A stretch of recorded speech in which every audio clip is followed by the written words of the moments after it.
So first off, who am I? My name is Mirabai Knight. I'm based in New York City, and I'm a professional stenographer for deaf and hard of hearing college students and professionals.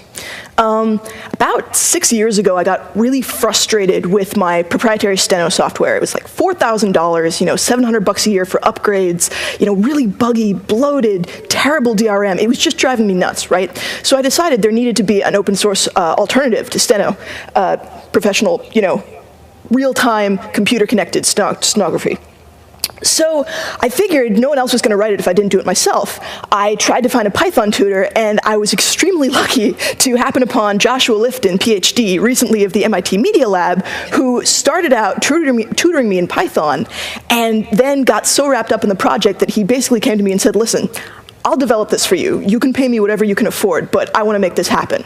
So he took over the project, has been coding it ever since, and then when he had to sort of tone down the amount of time he could give to it because of his full-time job, Heskey Fisher, whose day job is at Google, took over the project. So I've been just ridiculously fortunate to get these incredible top coders to help me with the project. Also, we've got about 200 users who weigh in, bug testing, giving input. It's been a really cool project. It's been around for about 3 years now, and it's going strong.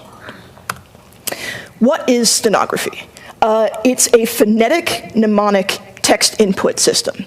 It's been around since about 1911, and to be a professional stenographer like me, you basically need a speed of 240 words per minute with 99.9% accuracy. That means an error or omission about every 1,000 words or 4 pages. You can see this old-fashioned steno machine obviously doesn't hook up to a computer. That's from around 1930. It cost about $50.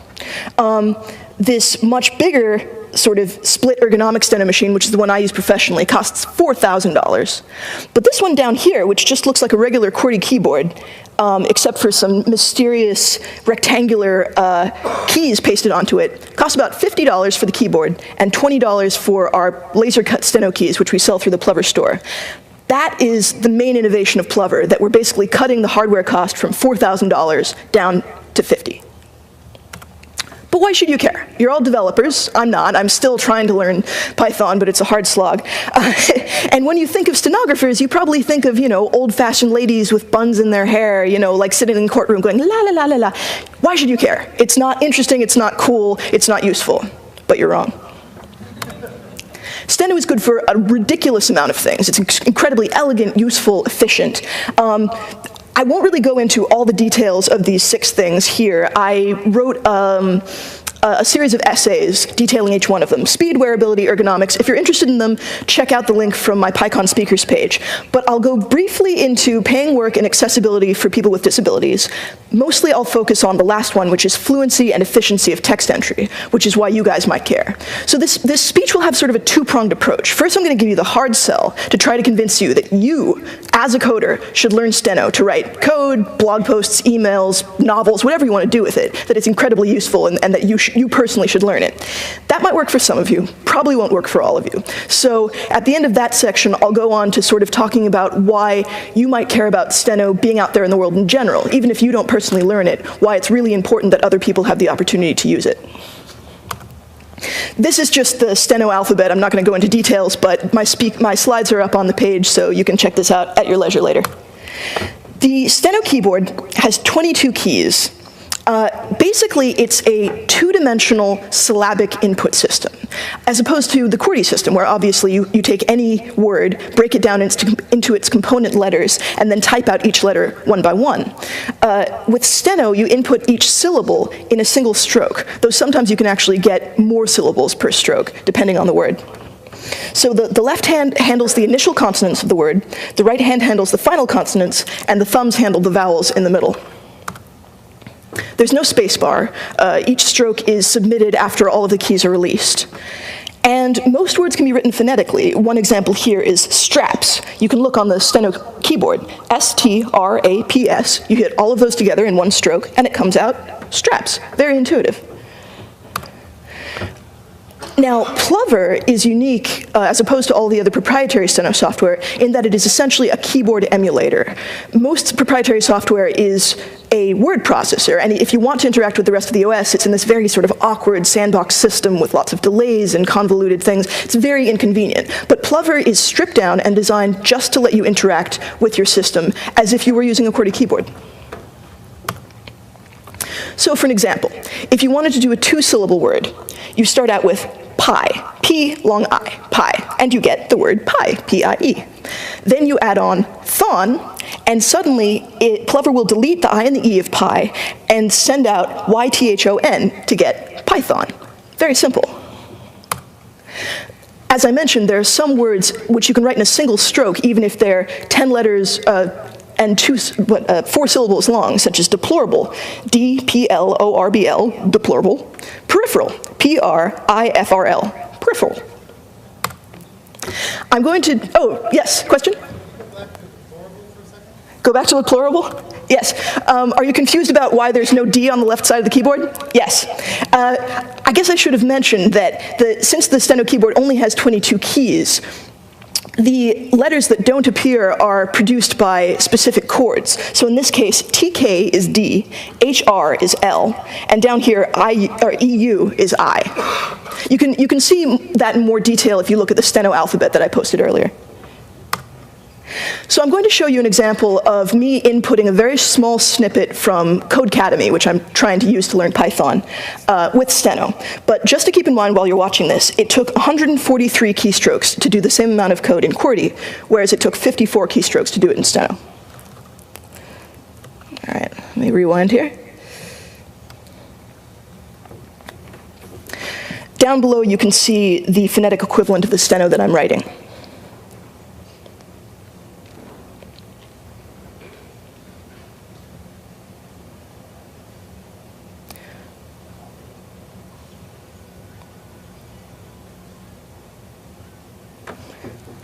Pretty simple. All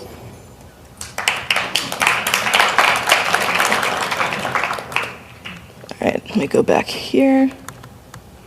Right. Another big advantage of this two-dimensional versus one-dimensional text input system is that you can have mnemonic hooks for all of your words and commands. So I'm a Vim user, and yeah, Vim, woo.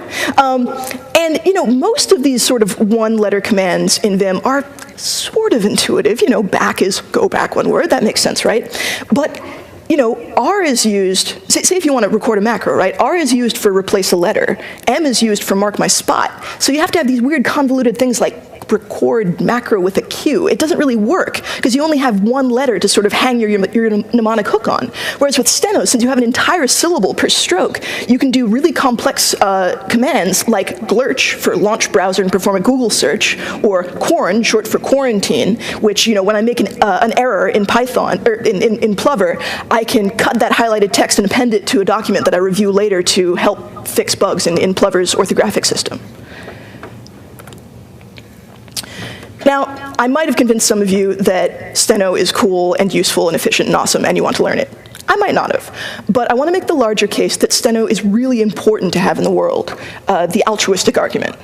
In this country, there are 35 million people with hearing loss, and about 2% of those know sign language, so 98% can only really be helped by real-time captioning. There's only 400 certified captioners like me in this country, and most of them are near retirement age. Plus, there are 3 to 8 million people who can't use their voices to speak, and steno is virtually the only technology that would allow them to converse with people they know in a truly real-time way, at true conversational speeds, as opposed to tapping things out, you know, in a pictographic system that's very slow and awkward. Unfortunately, the reason why there are so few stenographers and why so many of them are so old is because the only way to learn steno these days is through for-profit trade schools that are really kind of scams. You know, they'll let anybody in. They'll cost a huge amount of money in tuition, plus buying the machine, buying the software, and the national dropout rate is 85%. Because honestly, most of the people going to steno school don't have other prospects and aren't really well suited to to learn the system. Most people can reach about 140 to 160 words per minute in steno in, I would say, 3 to 6 months. But getting that extra additional speed from 160 to 225, which is graduation speed, can take 2 to 6 years. The problem is that we currently don't have any amateurs or hobbyists or tinkerers or anyone who wants to pick up steno for fun, for free, or at least low cost, you know, considering this $50 system that we've got. It's like if the only way you could learn guitar is if you had to go to music school and buy, you know, a jewel-encrusted professional level guitar, that you had to, you know, to go through a 4-year program before you could even use it. If there's no amateurs, there's no future for the program. And that's what's happening with steno. It's disappearing. People aren't using this technology because they're locked into this proprietary system. That's why Plover now is, you know, totally free software. The hardware is really much more affordable than the $4,000 proprietary software. And our next sort of endeavor is going to be trying to raise money for a video game system that will teach Plover in an addictive way, kind of, you know, retro-style arcade games, you know, because gamification is a big buzzword in learning these days, but for steno, it's really, really perfect. You know, you start slow, you get faster, you start with simple words, you sort of build up your word hoard as you go along. It's almost like an RPG plus a platformer combined. So we're hoping that as the steno community grows, we'll be able to get more people in to help develop this system of video games, and then the steno community hopefully will just explode. There's a bunch of resources online. If you go to ploversteno.org, you know, user groups, forums, mailing lists, all sorts of stuff. And you can teach yourself steno on your own, try it out. And I'll also be happy to answer any questions at this point. Oh, thank you.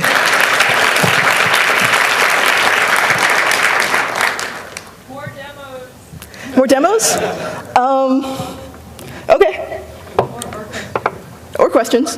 First, I'll ask for questions. If there are no more questions, I'll give you more demos. Go ahead. No questions? Yeah. Hi. I switched to Colmac this year, which is just a different keyboard layout. Okay. It's more, I don't know, it's better. Okay. Whatever you want to call it. Yeah. And I found that I accidentally locked myself out of everybody else's computers. Yeah. Because I can't type on other people's computers anymore. Yeah. Which kind of sucks. I don't know, it's, the jury's still out. Sure. I wondered if you experienced this at all with steno on, you know, you sit down at a library computer. I mean, it is a disadvantage. It's annoying having to switch back to QWERTY.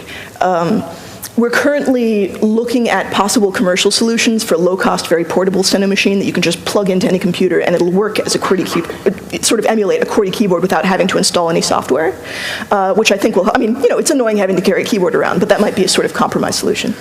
Since Colmac is still the same shape as QWERTY, it overrode QWERTY in my brain. Right, yeah. It replaced it. Does steno do that to you, or do you? No, I'm still pretty good with QWERTY. Okay. Yeah, it's just annoying.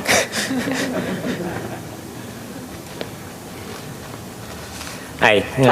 I'm an iPhone 5 user, and I always have a problem with the QWERTY keyboard on it. Really hard to use to send email and so forth. Do you think the steno will be a good application for iPhone 5 for regular users for the faster typing? Well, because it's a two-handed system, it's not too easy to transfer. I hope eventually there will be a wearable solution where basically you have the keyboard, you know, on your pants, and you can just walk around and input. I mean, I think this really sort of rises and falls depending on whether Google Glass takes off or sinks like a stone. You know, if people start having wearable options and then get frustrated with the input methods available, I think steno could be a really good solution to that. But if wearable computing is really just relegated back to the 90s, who knows? I don't think that it's going to be usable for the next few years, unfortunately. Yeah. Thank you very much. Sure. So as a Vim addict, I'm glad to hear that you are one too, and because Dvorak was always a no-go for me because the colon's in the wrong place and like the HJ keys are a no-go. So how do you handle that? And also maybe you could address how you handle things like parens and square brackets, things of that nature. Yeah, absolutely. Well, let me put this back up again because I use both parentheses and square brackets in this demo. Basically, for me, the sort of, you know, iconic Python double parentheses with nothing in them, I just defined as prens, and I write it out as prens. If I want an open parentheses, I do pren, and if I want to close one, I do prent. Brackets are bricked and bricked. It's actually fairly intuitive once you get used to them. And the nice thing about steno is that your fingers never stray from the home row, so you're not doing that sort of tippy-tappy thing with the QWERTY or even the Dvorak keyboard. You just stay there, and you make all of the possible combinations that you can with the 22 keys underneath your fingers. But so then moving around is also chording now instead of using like HJ keys, HJKL keys for moving around? Yeah, you do them sort of like this. Okay. But it's very simple. Where does that configuration live? Thank you. Say again? Where does that configuration live? Like, is that your vimRC or is that the steno? Oh, no, I still just use regular Vim mappings. Like, if I want to go back a word, I still write B. I just write B on the steno keyboard, which is PW plus asterisk. You said it takes 2 to 6 years to become a fully trained steno. To get really fast, yeah. How much time would it take to get faster than you are as a QWERTY? My estimate is it's probably around 2 to 3 months, depending on how much time you put into it and how quickly you pick it up, but not that much. Mm-hmm. Thanks. Yeah, sure. Probably about the same time as learning Dvorak, honestly. Yeah. Do you know anything about the state of the art for languages other than English? So, for example, I'm from Russia, so I would have to type Cyrillics if I were to use this thing. Yes, this is about foreign languages in steno. We actually do have a number of people on the Plover user group from other countries. There's one from Poland. I think there's a Russian American who's interested in using steno in Russian. Polish uses the Latin alphabet, and right, Russian uses Cyrillics. Yeah, I know. No, I know. Yeah. But it's basically Plover can output anything in the Unicode character set. And I think there are stenographic theories for other languages. Some of them you might have to start from scratch, but I think for most European languages, there already is an established stenographic theory that you would just have to import into the Plover system. So there's a lot of potential there. Not many people are using it at this point. But I'm just curious whether you would have enough keys, because Russian has 33 letters rather than 26. And quite possibly, since it's phonetic. I believe there is a pre-existing Russian stenographic system, but I'm not completely positive. Okay, thanks. Sure. Hi, I was just wondering, so it looked in the picture like the $50 keyboard that you were talking about, it looks like a normal keyboard. Not quite. Are there hardware differences? There are, yeah. The main thing is that it needs to have N-key rollover. Because most keyboards won't accept chords of more than like 2 keys at a time. So the one we use, the cheapest N-key rollover keyboard is the Microsoft Sidewinder X4, which is like a gaming keyboard. Oh. So, sorry, follow-up. So is it possible to get like other keyboards other than that $50 one, or are they all more expensive anyway? They're all more expensive than that. Okay. Yeah, like the Magistouch costs about $120, works great, but nothing cheaper than $50, unfortunately. How did it come up with the name? Oh, yes. Actually, let me show you the logo. If you can see this little guy. A plover is a sort of a wading bird. I came up with it for 2 reasons. First of all, it's a 2-syllable, 6-letter word that you can play in one stroke on the steno keyboard. And secondly, I like that it's a phonetic system, but plover is a non-phonetic word. It's sort of perverse that way. But you can see on his little wing there, the dark brown patches spell out Plover, because his little wing is a steno keyboard, so P-L-O-F-R spells out Plover. You mentioned just a few moments ago that you type bracket and paren by typing combinations of that sound like bracket and paren. What do you do when you actually want to type the word bracket? Oh, well, that's yet another definition. Basically, for the actual character bracket, I take out the vowels, so it's sort of brooked and brooked. But for the word bracket, I just write bracket, which is 1 stroke again. Like everything. So this is really cool. Yeah. My question is, you mentioned that you have like a personal dictionary. Yes. How is that formed, and sort of what's the interface for that? Sure. And I guess the other question is, let's assume that this comes to dominate like the hacker world. I hope so. That's what I'm going for. How would we do interoperability if we all have a personal dictionary basically to use with this? Yeah, well, I mean, that goes back to the question of what you have to do when you're using someone else's computer. But, the dictionary is inherent. Each stenographer has their own dictionary. And I was going to record a demo of using the steno keyboard to define a new word, but it was a little bit clumsy. It's actually working pretty well now. It's one of our new features, and it's really useful. But But yeah, I mean, you would have to have some way of transporting your dictionary. But it's, it's like a 4 meg text file. It's not that hard to, you can use a thumb drive, or if we do get this, like $200 solution of just a plug-in keyboard that works with any computer, the dictionary will be on there. And to define those words, you, I assume, do another chord that says, I'm going to define a new word. Correct. Here it is. Yep. Yeah, it's actually pretty seamless. Cool. Yeah. Hi. I used to work at a chord reporting firm, actually, so this all sounds too familiar. Yeah. And reading the description, this will be great for a real-time, chord reporting application. Do you have plans for expanding this in the future in a commercial way? No, I want Plover to remain open source. Honestly, I'm not really interested in breaking into the court reporting market because I don't do court reporting and I find that stuff incredibly tedious. So the $4,000 proprietary software already handles the court reporting, but I do, real-time stenography for the deaf and hard of hearing. Cool. Thank you. At 240 words per minute, you'd think you'd be a great candidate for the mud gaming community. Have you talked to these people yet? No, actually, that's a really good idea. Yeah, I'd love for there to be like a text-based RPG that teaches you steno. I think that would be a really good application and a lot cheaper to develop than a big graphics extravaganza. Yeah, I mean, right now the typing game community are pretty excited about Plover, but that's a pretty small niche in the total online gaming world, so we'll see what happens. Demos? All right, I got a whole playlist here. Sorry about that. Oh, dun, dun, dun. See, I gave the exact same presentation in New York City, and I didn't have enough time. I think I must have just gone on adrenaline this time. Sorry, may I ask another quick question? Sure. So how does it work with the thumbs? So you have to, so the vowels are on the thumbs and you have to press either 1 or 2 keys at the same time with your thumb, right? Exactly, yes. Okay, cool. Yep, that's exactly right. It's convenient to press like 2 keys at once. It is, yeah. I mean, the steno keyboard's designed that way. Basically, the footprint of the steno keyboard is very small. It's basically the size of a typical hand, Okay, that makes sense, yeah. So here is a short demo of me using the Philco Magistouch that I mentioned earlier, which is about a $120 QWERTY keyboard, to write in Plover with the corresponding keys that I'm pressing. Not sure how visible that is. Should have made it bigger.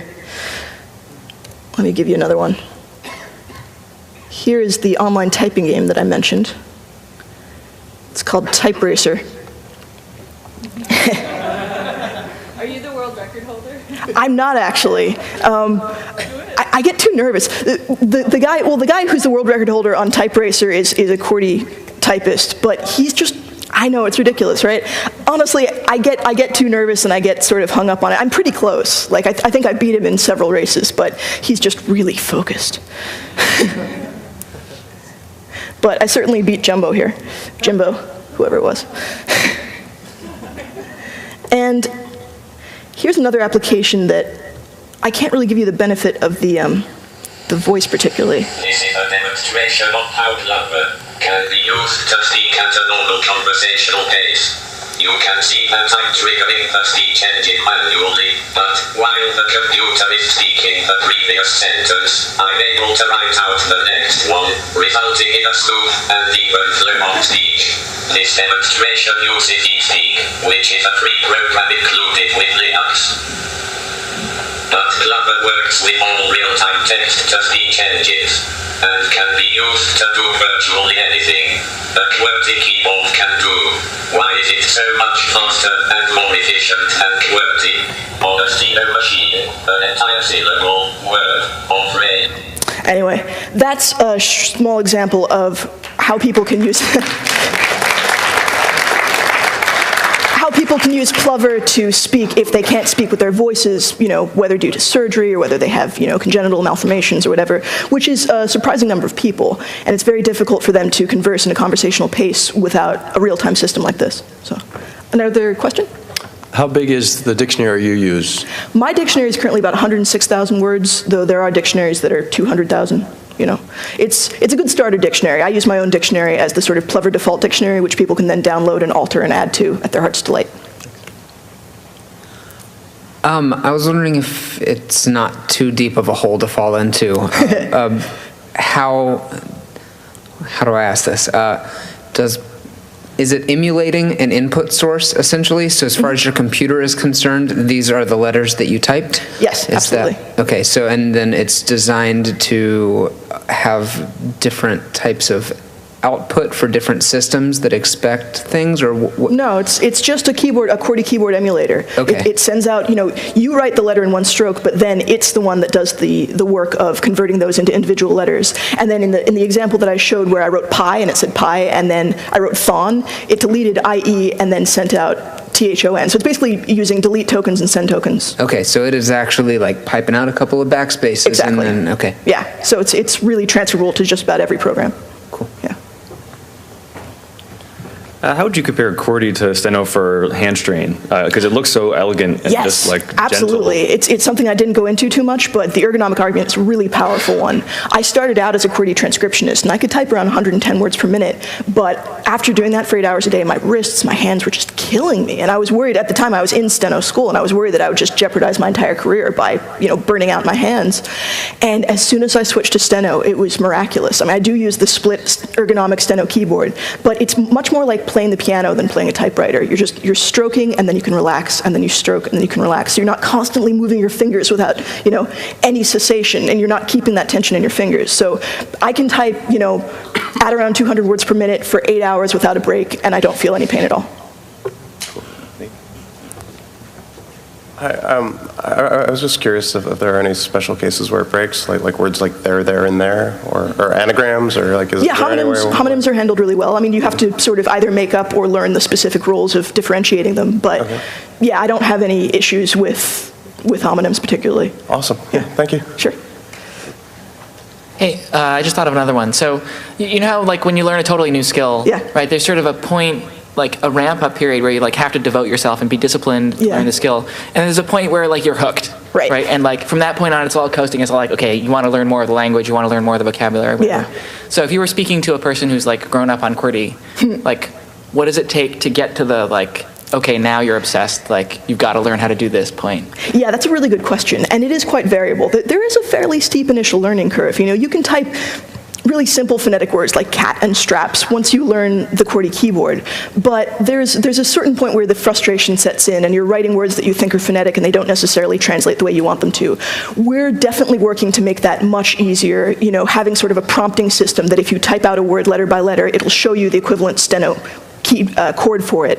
Or, the video game, I think, will really help people to sort of just put in concentrated sort of flow state work into it, and then suddenly wake up and be like, I've been doing this for 2 hours, and now I can actually write this email without ever getting frustrated or having to stop or having to look up a word specifically. So right now, Plover is not particularly user-friendly, but I think it will become more so. How do keys such as Control, Alt, Meta, and Shift work? Again, they're just defined in the dictionary. We have a special command syntax. So, Alt is Alt. Sweet. Yeah. How do you combine, say, Control and Shift? Is that, again, Alt, Shift?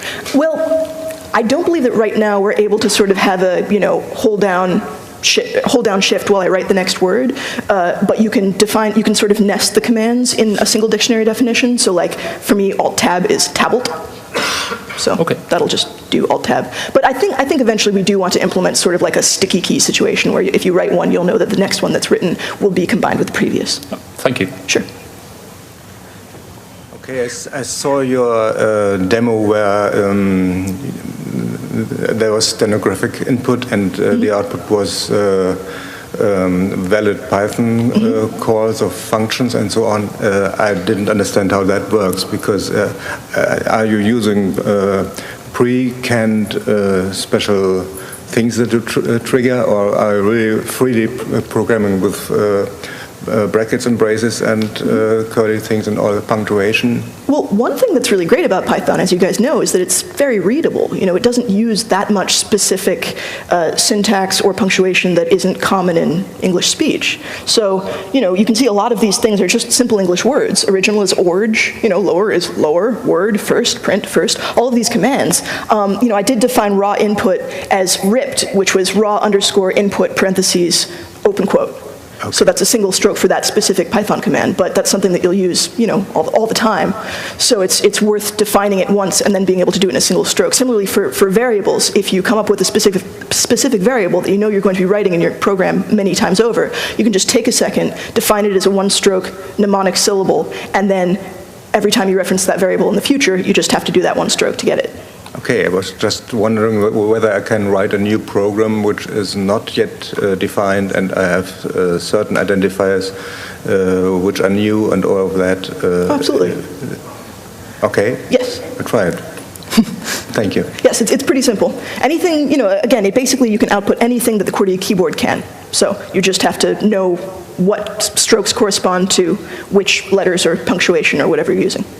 Okay. Do you have any issues with screen? I'm sorry? Screen. Screen? Control A, control left, right, screen. Oh. For you SSH something and you start screen and then you have multiple screen sessions on it? It hasn't really come up. No. Okay. But, yeah. I imagine it would be handled similarly to the way one handles it using just a QWERTY keyboard.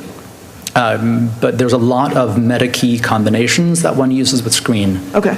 Like in parallel, where you're doing Control A and something else all at the same time on QWERTY. You can nest those in any dictionary definition. Okay. Yeah. So you do like two different chords then? Well, I sort of like to see it at a higher level where if there's a particular command, you would just sort of assign a mnemonic hook to that command and then assign that to whatever meta key combinations are necessary to produce it. Okay. Yeah. Cool. Thank you. Sure. I think I know the answer to this question, but there's no way to get this to work on a laptop right now. Unfortunately, no. There are no N-key rollover laptops. It's really frustrating because I would pay any amount to get one, but currently, no. Okay. Yeah. Hi. Hi. Are you familiar with transcriptionist work? Yes. Yes, I was a transcriptionist for many years. Oh, okay. So how does this compare to like their crazy macro systems? It's much better, much more efficient. Cool. Yeah, with transcriptionists, mostly they use like text expansion systems where they have to write, the first 2 or 3 letters of a word and then it'll sort of expand out. Exactly. But with steno, most of those you can do in one stroke, so it's still almost triple the efficiency. Oh, yeah. Nice. Thanks. Sure. So thank you for captioning the ADA Initiative's latest video. Absolutely. I didn't realize how lucky we were to get one of the 400. But I just imagine that when you have a very, you can hear code in your head when you're writing these things. I was wondering if you could record a video of you speaking your code or maybe speak it right now. Sure. Yeah, no, that's okay. So let me awesome. start with this one here. All right, this is a illustration of how Plover can be used to speak at a null curval pace. You can see that I triggering the speech engine manual, but while the Kupert is speak the previous, I'm able to write out the next one, resulting in a smooth and even flow of speech. This illustration uses eSpeak. Can you do it for code? Your code one? Oh, my code one. Sure. Yeah, absolutely. Yeah, you can see it's captioned down the bottom. Orals calls whipped caught ent a word colon prent orge stills affle prens colon tab word quals orge lower prens tab first quals word bricked bricked tab print first else colon tab print quals kapa not a word.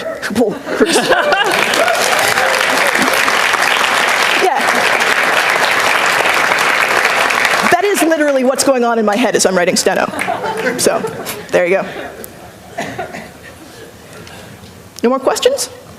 All right, then I guess I will, oh, is there one? Yeah, okay. So I was just pulling up your website and seeing that these are sort of acrylic pieces that I glue on my keyboard, yeah, basically. laser cut acrylic. Do you see any prospects for maybe a little more sophisticated hardware improving things? Like, absolutely. I mean, a lot of people are now getting hobbyist 3D printers. Do you imagine people printing out their own steno keyboards or something? I was actually talking about the possibility of a Raspberry Pi-based sort of steno kit that we could sell for people to assemble. And as I said, we are also thinking about a commercial venture of just selling sort of low-cost pre-made steno machines. Mm-hmm. So yeah, there's a lot of potential in that. I mean, you just need... From Adafruit, maybe. Oh, yes. We'll so is it just 22 switches, basically, that you need one of these? Yeah, absolutely. It's very simple. All right, So I guess that's it. Thank you. You might care about steno being out there in the world in general, even if you don't personally learn it, why it's really important that other people have the opportunity to use it. This is just the steno alphabet. I'm not going to go into details, but my slides are up on the page, so you can check this out at your leisure later. The steno keyboard has 22 keys. Basically, it's a two-dimensional syllabic input system, as opposed to the QWERTY system, where obviously you take any word, break it down into its component letters, and then type out each letter one by one. With steno, you input each syllable in a single stroke, though sometimes you can actually get more syllables per stroke, depending on the word. So the left hand handles the initial consonants of the word, the right hand handles the final consonants, and the thumbs handle the vowels in the middle. There's no space bar. Each stroke is not interesting, it's not cool, it's not useful, but you're wrong. Steno is good for a ridiculous amount of things. It's incredibly elegant, useful, efficient. I won't really go into all the details of these 6 things here. I wrote a series of essays detailing each one of them. Speed, wearability, ergonomics. If you're interested in them, check out the link from my PyCon speakers page. But I'll go briefly into paying work and accessibility for people with disabilities. Mostly I'll focus on the last one, which is fluency and efficiency of text entry, which is why you guys might care. So this speech will have sort of a two-pronged approach. First, I'm going to give you the hard sell to try to convince you that you, as a coder, should learn steno to write code, blog posts, emails, novels, whatever you want to do with it, that it's incredibly useful and that you personally should learn it. That might work for some of you, probably won't work for all of you. So at the end of that section, I'll go on to sort of talking about why about every 1,000 words or 4 pages. You can see this old-fashioned steno machine obviously doesn't hook up to a computer. That's from around 1930. Cost about $50. This much bigger sort of split ergonomic steno machine, which is the one I use professionally, costs $4,000. But this one down here, which just looks like a regular QWERTY keyboard, except for some mysterious rectangular keys pasted onto it, costs about $50 for the keyboard and $20 for our laser-cut steno keys, which we sell through the Plover store. That is the main innovation of Plover, that we're basically cutting the hardware cost from $4,000 down to $50. But why should you care? You're all developers. I'm not. I'm still trying to learn Python, but it's a hard slog. And when you think of stenographers, you probably think of, old-fashioned ladies with buns in their hair, like sitting in the courtroom going, la, la, la, la, la. Why should you care? It's